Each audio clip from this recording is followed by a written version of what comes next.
अस्सलाम वालेकुम everyone, welcome to my channel. उम्मीद करती हूँ आप सब लोग खैरियत से होंगे। तो जनाब, I am going to presenting Everest. आज की कहानी एक हकीकत पर मबनी है जो कि 1996 में एवरेस्ट पर हुई थी। 2015 में इस पर एक फ़िल्म भी बनाई गई थी जिसका नाम है एवरेस्ट। इस फिल्म में सच्चाई को दिखाया गया है कि इस दौरान क्या हुआ था, कैसे इंसान अपनी ख्वाहिश को पूरा करने के लिए अपनी जान की भी परवाह नहीं करता। बहुत ही कम ऐसे लोग थे जो कि एवरेस्ट पर चढ़े थे, क्योंकि एवरेस्ट पर चढ़ने का मतलब है मौत। 1992 में रॉब नाम के एक आदमी ने इसे अपना बिजनेस बना लिया और इसने लोगों को एवरेस्ट पर ले जाने का काम शुरू कर दिया। अगले 4 सालों में वो 19 लोगों को बगैर किसी हादसे के एवरेस्ट पर ले गया। 1996 में रॉब एक और टीम को एवरेस्ट पर ले जाने के लिए तैयार करता है। जाने से पहले रॉब की बीवी बोलती है कि जल्दी वापस आ जाना, क्योंकि वो प्रेग्नेंट होती है। रॉब बोलता है कि मुझे आने से कोई नहीं रोक सकता और वो अपने सफ़र पर आगे बढ़ जाता है। तारीख होती है 30 मार्च 1996। रॉब की कंपनी का नाम होता है एडवेंचर कंसल्टेंट्स और रॉब की टीम के साथ कई लोग होते हैं। कुल मिलाकर 13 लोगों की टीम होती है। इनका पूरा सफ़र 40 दिनों का है। इन्हें 10 जून तक एवरेस्ट तक पहुंचना है। अब पूरी टीम हेलीकॉप्टर से 93,083 फीट की ऊंचाई पर एक जगह लुकला पहुंचती है।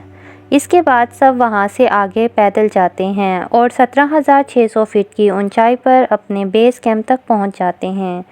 यहाँ पर कई मुल्कों के अलग अलग लोग होते हैं और सभी अलग अलग कंपनीज़ के साथ एवरेस्ट पर चढ़ना चाहते हैं।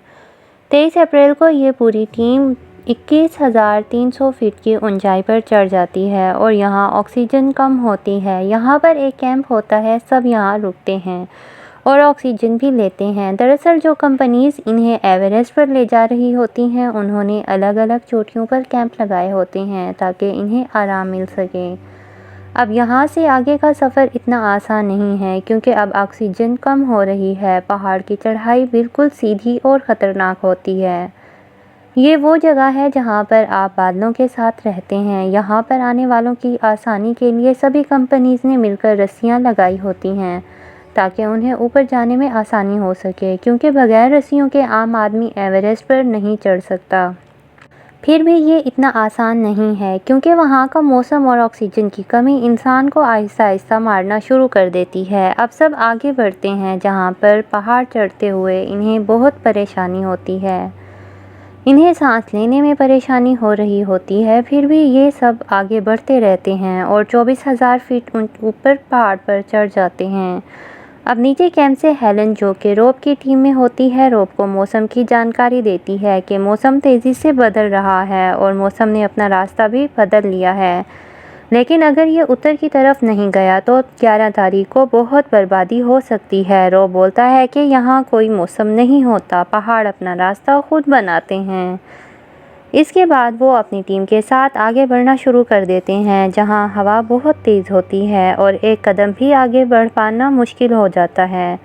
लेकिन इन सब की ज़िद है कि कर दिखाना है, इसलिए लगातार आगे बढ़ते रहते हैं और ये लोग अपने अगले कैंप पर, जो कि 26,085 फीट की ऊंचाई पर है, वहाँ पहुँच जाते हैं। इस ऊंचाई पर मौसम बहुत ख़राब होता है और यहाँ पर सब ये फैसला करते हैं कि अब ये आगे नहीं बढ़ेंगे, क्योंकि आगे बढ़ने का मतलब है मौत। लेकिन जुम्मा 10 मई को मौसम एकदम ठीक हो जाता है। तूफ़ान का कोई नामो निशान नहीं होता और रात को 12:30 बजे ये सब ऊपर चढ़ने का फ़ैसला करते हैं और यहाँ से इनकी मंजिल तक पहुँचने का रास्ता 12 घंटे का है। ये सब इस उम्मीद से आगे बढ़ते हैं कि कुछ ही घंटों में ये अपना ख्वाब पूरा कर लेंगे। इसके बाद ये 27,600 फीट की बुलंदी पर पहुँच जाते हैं।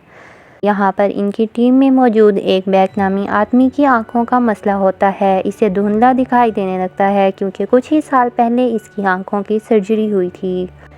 रॉब इसे बोलता है कि हम आगे बढ़ रहे हैं, अगर तुम ठीक महसूस करो तो आधे घंटे बाद तुम भी आगे बढ़ना शुरू कर देना, नहीं तो तुम्हें अपना सफ़र यहीं ख़त्म करना होगा। अब बचे हुए लोग जब आगे बढ़ते हैं तो वो देखते हैं कि वहाँ पर ऊपर रस्सियाँ नहीं होती। अब ये यहाँ पर रस्सियाँ बांधना शुरू कर देते हैं, क्योंकि बगैर रस्सियों के ये एक भी कदम ऊपर नहीं चढ़ सकते और यहाँ से 3 लोग वापस लौटने का फ़ैसला कर लेते हैं, क्योंकि यहाँ हवाएं बहुत तेज़ होती हैं, बहुत ठंड होती है और उनकी ऑक्सीजन भी ख़त्म हो चुकी होती है। इसलिए ये मंजिल के बहुत करीब होने के बावजूद भी रिस्क नहीं लेना चाहते और वापस लौट जाते हैं। यहाँ एवरेस्ट के पहाड़ पर बहुत गहरी गहरी बर्फ़ की दरारें होती हैं जिनकी तह भी नहीं दिखती और इन्हीं दरारों में गिरकर 19 लोगों की मौत हो चुकी है। इसलिए ये बगैर रस्सियों के आगे नहीं बढ़ सकते। अब इनकी टीम 28,740 फीट की ऊंचाई पर होती है। इतनी ऊंचाई पर लोगों को हाइपोथैलेमिया हो जाता है जिसमें गर्मी लगती है, ज़ुबान लड़खड़ाती है और गुस्सा भी आता है। जैसे जैसे लोग ऊंचाई पर चढ़ते जाते हैं इन्हें बहुत कॉम्प्लिकेशंस होती हैं, जैसे दिमाग में सूजन आना, फेफड़ों में पानी भर जाना और ये सब मौत का सबब बन सकती हैं। अब ये रस्सियाँ लगाकर पहाड़ पर चढ़ने की तैयारी करते हैं। इन सब की हालत ख़राब हो चुकी है, बस एक जज्बा है जिसकी वजह से सब आगे बढ़ रहे होते हैं और दोपहर 1:14 पर ये एवरेस्ट की चोटी पर पहुँच जाते हैं। उन्होंने कर दिखाया होता है जो ये करना चाहते हैं। रॉब और उसकी टीम बहुत खुश होती है और कुछ ही देर में ये सब वापस जाने का फ़ैसला करते हैं। वैसे प्लान के हिसाब से इन्हें 2 बजे तक वापस लौटना चाहिए था, पर ये सब लेट हो जाते हैं और यहाँ पर पहाड़ों पर बादल मंडलाना शुरू हो जाते हैं और इन सब से सांस भी नहीं ली जा रही होती क्योंकि इन सब का ऑक्सीजन ख़त्म हो चुका होता है।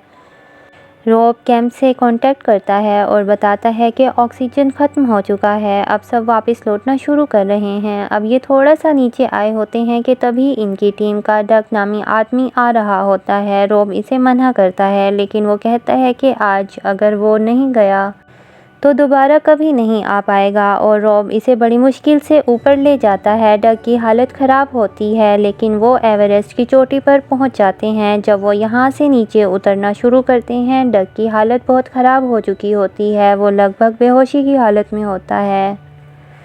अब ये दोनों ऊपर फंस चुके हैं। रॉब की टीम रॉब को वापस आने के लिए बोलती है पर रॉब मना कर देता है। वो कहता है कि मैं डग को छोड़कर नहीं आऊँगा, ये एक इंसानी ज़िंदगी का सवाल है। तभी यहाँ तूफ़ान शुरू हो जाता है और रॉब डग को एक जगह छोड़कर ऑक्सीजन लेने जा रहा होता है और इसे पता नहीं चलता कि डग भी इसके पीछे आ रहा होता है और इस दौरान डग खाई में गिर जाता है और उसकी मौत हो जाती है। अब रॉब के पास इसका एक साथी आ जाता है जिसे ऑक्सीजन का आधा सिलेंडर मिला होता है। वो रॉब को ऑक्सीजन देता है और वो दोनों तूफ़ान में नीचे उतरना शुरू कर देते हैं।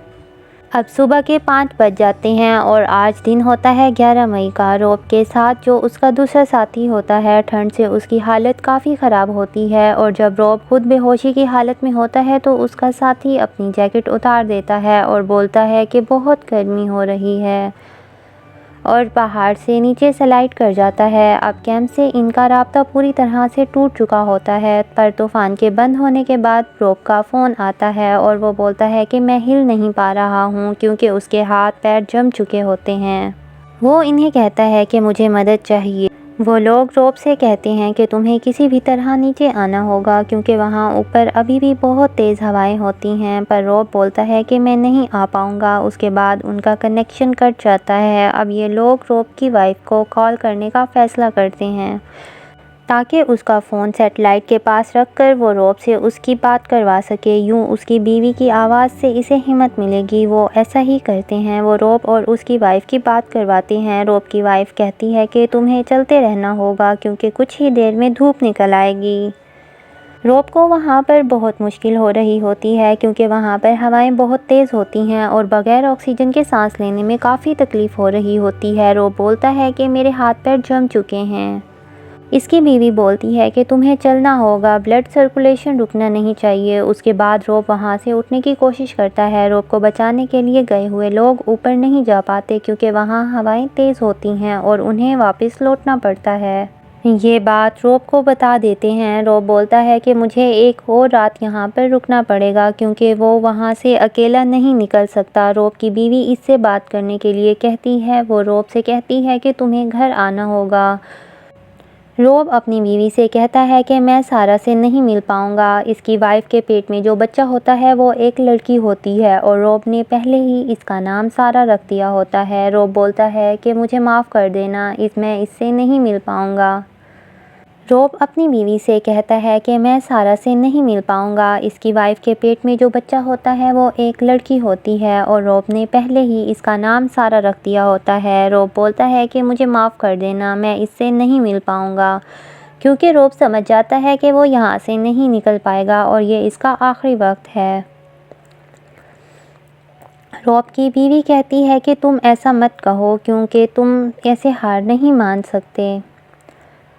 रोब की बीवी कहती है कि तुम ऐसा मत कहो, तुम ऐसे हार नहीं मान सकते। रोब बोलता है कि मैं तुम्हें बहुत प्यार करता हूँ, तुम अपना ख्याल रखना। इसके बाद इनका फ़ोन डिस्कनेक्ट हो जाता है। वहीं दूसरी तरफ बैग, जिसे देखने में परेशानी हो रही होती है, वो नीचे आने वाले लोगों के साथ नीचे कुछ ही दूरी पर आ चुका होता है। अब इसको बेहोशी की हालत में ख्वाब दिखने लगते हैं। वो अपने बच्चों और फैमिली को देखता है, फिर वो पूरी हिम्मत से आगे बढ़ता है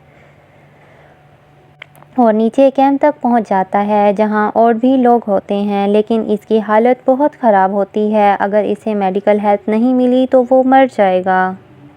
और जब ये बात इसकी फैमिली को पता चलती है तो बैग की वाइफ बोलती है कि हेलीकॉप्टर का इंतज़ाम मैं कर लूँगी। हेलन कहती है कि हवाओं के दबाव की वजह से हेलीकॉप्टर वहाँ नहीं जा सकता, लेकिन बैग की वाइफ हेलीकॉप्टर भिजवा देती है और इसकी मदद से वो बैग को बचवा लेती है। दूसरी तरफ रोब बाकी बचे हुए लोगों के साथ हमेशा के लिए वहीं रह जाता है। इन सब की मौत हो जाती है। यहाँ बैग को नीचे ले आते हैं और उसका इलाज होता है। खून जमने से इसके हाथ और नाक गल जाते हैं, जिसकी वजह से ये काटने पड़ते हैं, लेकिन बैग की फैमिली इसका साथ देती है। जुलाई 1996 में रोब की बेटी होती है और उसका नाम उसकी वाइफ सारा रखती है, जैसे कि रोब चाहता था। तो ये था 1996 का दर्दनाक हादसा, जिसमें कई लोगों की जान चली जाती है। आई होप कि आज की स्टोरी आपको पसंद आई होगी, तो वीडियो को ज़रूर लाइक करें और ज़्यादा से ज़्यादा शेयर करें और हमारे चैनल को सब्सक्राइब करना बिल्कुल भी ना भूलिएगा। तो मिलते हैं हमारी अगली वीडियो में, तब तक के लिए अल्लाह हाफिज़।